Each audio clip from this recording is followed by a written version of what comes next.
नमस्कार दोस्तों, स्वागत है आपका रोज़गार अड्डा चैनल में। तो जिन लोगों ने भी चैनल को सब्सक्राइब नहीं किया, कृपया वो चैनल को सब्सक्राइब कर लें, वीडियो को लाइक करें, ठीक है, शेयर करें और ज़्यादा से ज़्यादा इस वीडियो को देखें, क्योंकि जो भी करंट अफेयर्स इसके अंदर बताए जाने वाले वो बहुत ही ज़्यादा इम्पॉर्टेंट है हर कॉम्पिटिटिव एग्ज़ाम्स के लिए, चाहे वो एसएससी हो, चाहे वो यूपीएससी हो, ठीक है, चाहे वो यूपीपीसीएस हो, तो इन सब के लिए बहुत ज़्यादा इम्पॉर्टेंट है, ठीक है। तो चलिए वीडियो को स्टार्ट करते हैं, लेकिन चैनल से जुड़े रहने के लिए चैनल को सब्सक्राइब कर लें, बेल आइकन को दबा दें, वीडियो को लाइक करें और अगर कुछ आप सजेशन देना चाहते हैं तो कमेंट ज़रूर करें।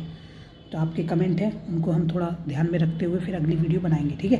तो ये दूसरी वीडियो आ रही है, ये प्रयास बैच की पहली हम बना चुके हैं, आप चाहें तो देख सकते हैं, चैनल पर जाके आपको प्लेलिस्ट के अंदर मिल जाएगी, ठीक है। चलिए स्टार्ट करते हैं। तो सबसे पहला क्वेश्चन है, यूनिसेफ डे कब मनाया जाता है? तो ये यूनिसेफ का सिंबल है जैसा कि आपको दिख रहा है। तो कब मनाया जाता है ये आपको बताना है, इसका सही आंसर। अगर आपको पता है तो सही है, अगर आपको यूनिसेफ की फुल फॉर्म नहीं पता है तो मैं उसके बारे में भी आगे बात करने वाला हूँ, ठीक है। वैसे तो इसका फुल फॉर्म होता है United Nation children's education fund and relief fund, ठीक है, रिलीफ फंड। तो ये मनाया जाता है 11 दिसंबर को, ठीक है। तो ये आपको याद रखना है, कब मनाया जाता है? 11 दिसंबर को ये आपका मनाया जाता है, ठीक है। तो इसके साथ आपको ये याद रखना है। तो 11 दिसंबर को ये मनाया जाता है, इस डेट को, ठीक है। चलिए आगे बढ़ते हैं।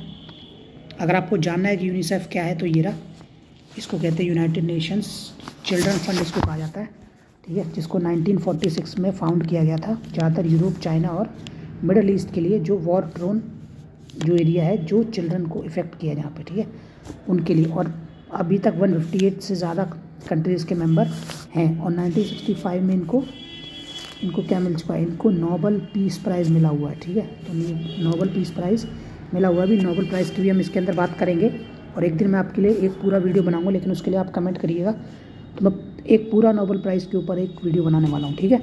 तो आप लोगों का सपोर्ट चाहिए। चलिए आगे बढ़ते हैं। और अगर आगे बात करें कि ऑपरेशन गरुड़ा क्या है, ऑपरेशन गरुड़ा क्या है, ठीक है, किस ऑर्गेनाइजेशन से रिलेट करता है, पहले तो ये जानिए कि ऑपरेशन गरुड़ा के बारे में भी हम बात करेंगे, ठीक है। लेकिन उससे पहले आपको बताना है कि किस ऑर्गेनाइजेशन के साथ ये एसोसिएट करता है, तो आपको ये बताना है, ठीक है। तो ये रहे आपके पास ऑप्शन, DRDO, इसरो, CBI या फिर आर्मी। तो ऑपरेशन गरुड़ा जैसा कि आपको दिख रहा है, ठीक है, किसके साथ रिलेट करता है? तो इसका सही आंसर है CBI। तो CBI के साथ रिलेट करता है, ठीक है। तो CBI है ये, जैसे कि आपको दिख रहा है ऑपरेशन गरुड़ा, ठीक है। अब CBI के बारे में अगर कुछ आपको जानना है तो वो मैं आपको बता दूंगा।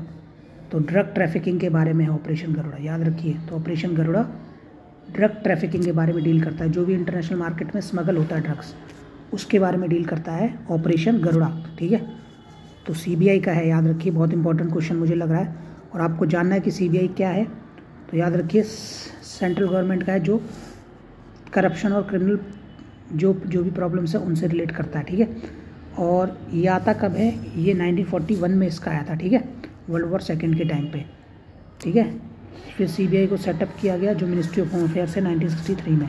कौन सी कमेटी? ये बहुत इंपॉर्टेंट है, सनातन कमेटी के द्वारा इसको सेटअप किया गया। तो कमेटी का नाम हमेशा याद रखिए, सनातन कमेटी। तो सनातन कमेटी से CBI को बनाया गया 1963 में, ठीक है। उससे पहले स्पेशल पुलिस एस्टेब्लिशमेंट था 1941 में, ठीक है। उसका नाम बदल के 1963 में CBI रखा गया और सनातन कमेटी के द्वारा ये चीज़ रिकमेंड हुई थी, ठीक है। तो ये आप याद रखिए, ठीक है। क्या है बाकी में, ये department of personal and training के अंदर आता है, ठीक है। चलिए आगे बढ़ते हैं। नेक्स्ट है स्वैंती पैबो, जो भी मुझे नाम थोड़ा सॉरी प्रोनाउंस गलत हो रहा है मेरे से, Svante Paabo won Nobel prize 2022 in which field. तो ये जो पर्सन है ये आपको दिख रहे होंगे यहाँ पे, ये रहे। तो इनको किस फील्ड में भी नोबल प्राइज़ मिला है 2022 में, ठीक है। तो नोबल प्राइज़ इनको किस फील्ड में मिला है ये आपको बताना है। आपको पता है तो अच्छी बात है, नहीं पता है तो आप बताइए। तो पीस, मेडिसिन, फिज़िक्स और इकोनॉमिक्स, ये आप बताइए। चलिए आपको नहीं पता है तो इसका सही आंसर है मेडिसिन। तो मेडिसिन में इनको जो है वो प्राइज़ मिला हुआ है, ठीक है। तो ये स्वीडन के रहने वाले, ये रहा, जैसे इनके बारे में बताया। किस लिए दिया गया इनको? सीक्वेंसिंग द जीनोम ऑफ, ठीक है, सीक्वेंसिंग ऑफ जीनोम के बारे में इनको दिया गया। ये रे स्वीडिश 1955 में पैदा हुए, जैसा कि आपको जानना है इतना कुछ इनके बारे में, बस नाम आपको याद होना चाहिए, ठीक है। अब ये नोबेल प्राइज़ विनर्स हैं अलग अलग, यहाँ पे फिज़िक्स, केमिस्ट्री, इकोनॉमिक्स, पीस, ठीक है, और यहाँ पे फिजियोलॉजी, मेडिसिन या फिर लिटरेचर। तो कितनी फील्ड में दिया जाता है आप देख रहे हैं, 1 2 3 4 5 और 6 फील्ड में ही दिया जाता है, ठीक है। किसकी याद में दिया जाता है ये आपको पता होना चाहिए, अल्फ्रेड नोबेल की, जिन्होंने डायनामाइट बनाया था, ठीक है। तो डायनामाइट इन्होंने बनाया था और इसको फर्स्ट अवार्ड जो है 1901 में दिया गया था। तो physics, chemistry, physiology, literature, peace और इकोनॉमिक साइंस में दिया जाता है, ठीक है, मतलब इकोनॉमिक्स में दिया जाता है। तो कहाँ पे मिलता है ये, ज़्यादातर स्वीडन में आपको मिलता है और दिसंबर में हर साल होता है, ठीक है। तो दिसंबर में हर साल दिया जाता है, ठीक है। लेकिन जो पीस प्राइज़ है इसका, बाकी 5 स्टॉकहोम में दिए जाते हैं, बाकी जो पीस प्राइज़ है, ठीक है, उसको स्टॉकहोम में नहीं दिया जाता, उसको कहा दिया जाता है ओस्लो, नॉर्वे में दिया जाता है, याद रखिए। तो बाकी जो 5 प्राइज़ हैं वो आपके स्टॉकहोम स्वीडन में दिए जाते हैं, और जो एक प्राइज़ जो पीस प्राइज़ है उसको ओस्लो, नॉर्वे में दिया जाता है, ठीक है। तो इसके अंदर क्या मिलता है, एक आपको गोल्ड मेडल मिलता है, एक डिप्लोमा मिलता है और एक मॉनेटरी अवार्ड मिलता है, ठीक है। तो इसको, हाँ, एक और चीज़ है कि ये कभी भी पॉस्टमसली नहीं दिया जाता। पॉस्टमसली मतलब आफ्टर डेथ नहीं दिया जाता, जब तक जो साइंटिस्ट हैं वो ज़िंदा हैं तो उनको तभी तक मिल जाएगा, ठीक है। और कम से कम कितने, 3 पीपल शेयर कर सकते हैं। तभी आपने देखा होगा ऊपर, देखिए यहाँ पे केमिस्ट्री के 3 है आपके सामने, इकोनॉमिक्स के 3 है, फिज़िक्स के भी 3 है, ठीक है। तो कम से कम 3 लोगों में हो सकता है अगर, ठीक है। अब बात करते हैं इंडिया की। तो इंडिया में सबसे पहला रविंद्रनाथ टैगोर को मिला था लिटरेचर में 1913 में, दूसरा मिला मदर टेरेसा को, ठीक है, पीस का 1979 में, ठीक है। तो चलिए आगे बढ़ते हैं। Next, what is the name of first made in India light combat helicopter. Light combat helicopter जैसे कि आपको दिख रहा है, अगर आपको नज़र आ रहा है तो यही इसका आंसर है, लेकिन आपको मालूम होना चाहिए ये कौन सा हेलीकॉप्टर है। ये इंडिया में बनाया गया पहला लाइट कॉम्बैट हेलीकॉप्टर है, ठीक है। तो कॉम्बैट हेलीकॉप्टर याद रखिए, ज़्यादातर जो अटैक्स होते हैं उनके लिए काम आता है, ठीक है। तो आपको इसका नाम बताना है, बाकी आपको इनके बारे में पता ही होना चाहिए। अगर नहीं पता तो आप बता दीजिए कमेंट करके, तो इनके बारे में भी आपको बता दिया जाएगा, ठीक है। तो इसका सही आंसर है आपके सामने प्रचंड। तो याद रखिए इसका सही आंसर है प्रचंड। जी हाँ दोस्तों, इसका सही आंसर है प्रचंड, ठीक है। तो ये जो हेलीकॉप्टर आपको दिख रहा है ये प्रचंड है, आरंभ है प्रचंड है, बोले मस्तकों के झुंड, सुना ना गाना। तो इंडिया का प्रचंड रूप है भाई, प्रचंड, ठीक है। तो प्रचंड याद रखिएगा, प्रचंड, ठीक है। प्रचंड है क्या, लाइट कॉम्बैट एयर ये हेलीकॉप्टर है जो हिंदुस्तान एरोनॉटिक्स लिमिटेड द्वारा बनाया गया, ठीक है।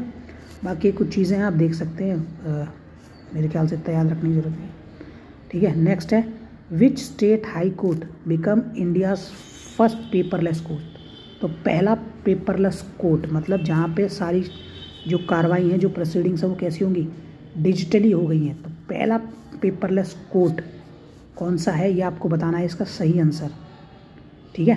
अगर आपको पता है तो, अगर नहीं पता है तो आपको बता ही दिया जाएगा।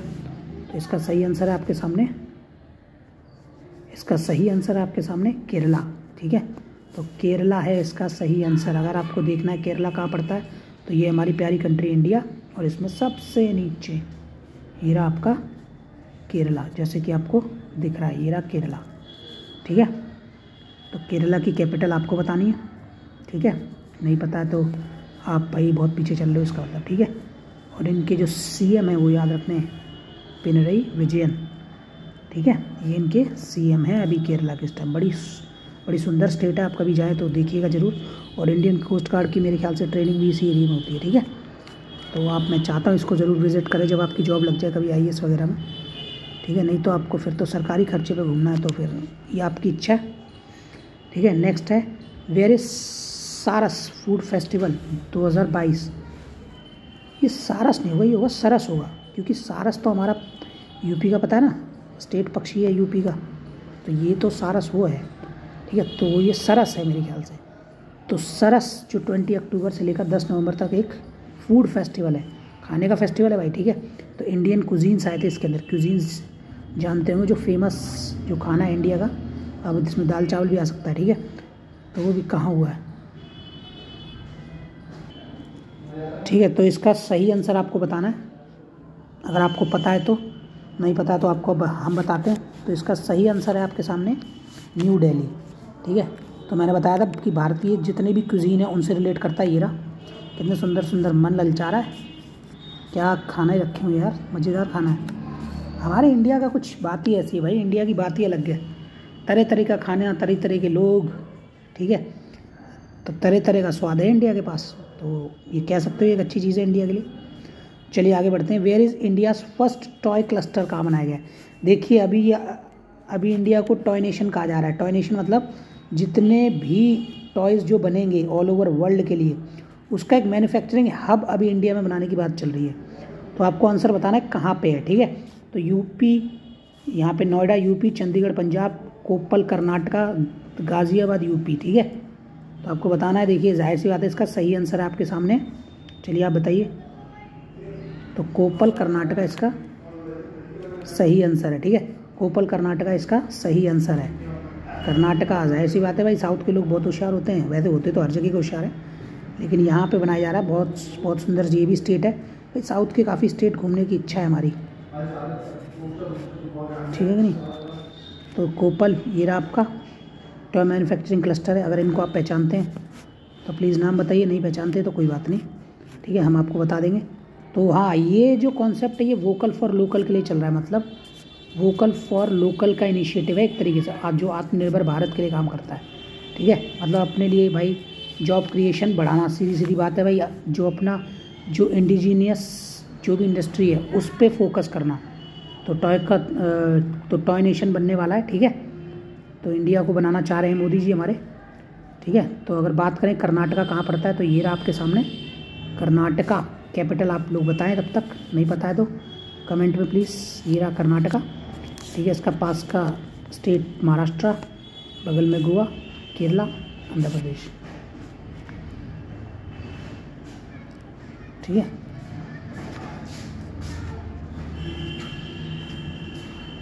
अब इनके अगर सीएम की बात करी जाए, तो इनके अगर सीएम की बात करें तो ये रहे इनके सीएम, ये बने हुए देखिए, ठीक है। बासवराज बोम्मई नए सीएम, नए क्या मतलब, हमारे तो पुराने, लेकिन आपके लिए नए अगर आपको पता है तो, ठीक है। चलिए आगे बढ़ते हैं अगले क्वेश्चन की तरफ। इंडियाज़ फर्स्ट एक्वा पार्क कहाँ बनने वाला है? एक्वा पार्क जानते होंगे आप, ठीक है। एक्वा का मतलब तो वाटर होता है, तो एक्वा पार्क आपको एक आर्टिफिशियल भी देखने को मिलेगा। कहाँ पे मिलेगा वो आपको बताना है। ये ऑप्शन मेघालय, अरुणाचल प्रदेश और गोवा और महाराष्ट्र, ठीक है। कहाँ बनेगा ये आपको बताना है। तो इसका सही आंसर आपके सामने मैं आपको दिखाता हूँ बिल्कुल, और इसी के साथ ये पहला म्यूज़ियम, फिश म्यूज़ियम भी हो जाएगा, ठीक है। तो कहाँ है वो? आंसर सही है इसका अरुणाचल प्रदेश। तो चलिए वीडियो पे चलते हैं, अरुणाचल प्रदेश, ठीक है। तो एक सब आप लोगों से रिक्वेस्ट, मीट मत खाएं, बेचारे जानवरों को मत मारें, इतनी अच्छी सुंदर फिश है, ठीक है। चलिए आगे बढ़ते हैं। Who has been appointed as friendship ambassador of Switzerland? तो ये बंदे को मेरे ख्याल से किसी भी इंट्रोडक्शन की ज़रूरत नहीं है। तो ये तो आपको मालूम होना चाहिए कि इस बंदे को किसी भी इंट्रोडक्शन की ज़रूरत नहीं है। इसका सही आंसर है आपके सामने नीरज चोपड़ा, ठीक है। टोक्यो में गोल्ड मेडलिस्ट, किस चीज़ में? जेवलिन थ्रो में, याद है कि नहीं? जेवलिन में है ये, ठीक है। जेवलिन जिसको नहीं पता वो कृपया गूगल कर ले, वैसे तो हम लोगों को पता है, ठीक है। वैसे तो सारे होशियार हैं, ठीक है। Next question, in which state of India the countries first geological park has been announced? पहला जियोलॉजिकल पार्क अभी इंडिया का कहाँ खुलने वाला है? तो जियोलॉजिकल पार्क कहाँ खुलने वाला है ये आपको बताना है। तो इसके ऑप्शंस हैं बिहार, मध्य प्रदेश, उत्तर प्रदेश और उत्तराखंड। तो इसका सही आंसर है आपका मध्य प्रदेश, ठीक है। मध्य प्रदेश क्या है जियो पार्क, तो इसके बारे में बता देते हैं। Geo parks are single unified geographical area sites and landscape, ठीक है, ऑफ इंटरनेशनल जियोलॉजिकल सिग्निफिकेंस, मतलब ऐसे एरिए जिनकी इंटरनेशनली बहुत ज़्यादा सिग्निफिकेंस है, जहाँ पे लोग चाहते हैं कि वहाँ पे प्रोटेक्शन, एजुकेशन और सस्टेनेबल डेवलपमेंट हो सके, मतलब ऐसी चीज़ को डिस्ट्रॉय नहीं करना चाहते हैं, ठीक है कि नहीं। और आप लोग भी मत करिए, जाहिर सी बात है कि हमारे एनवायरनमेंट को प्रोटेक्ट करिए, ठीक है। तो वीडियो हमारी होती है यहीं पे समाप्त, और रोज़गार अड्डा से जुड़े रहने के लिए धन्यवाद। चैनल को जिन लोगों ने सब्सक्राइब नहीं किया है तो सब्सक्राइब कर लो भाई, कितनी बार बोलेंगे। और अब तो यार तुम लोग भी, मेरे को लगता है कान में दही तो नहीं जमा लिया कहीं, ठीक है नहीं। चलिए मिलते हैं अगली वीडियो के साथ। धन्यवाद। चैनल से जुड़े रहिए, वीडियो को लाइक करिए और कमेंट करिए, जो भी आपको सजेशन देना है उसके लिए। थैंक यू, धन्यवाद।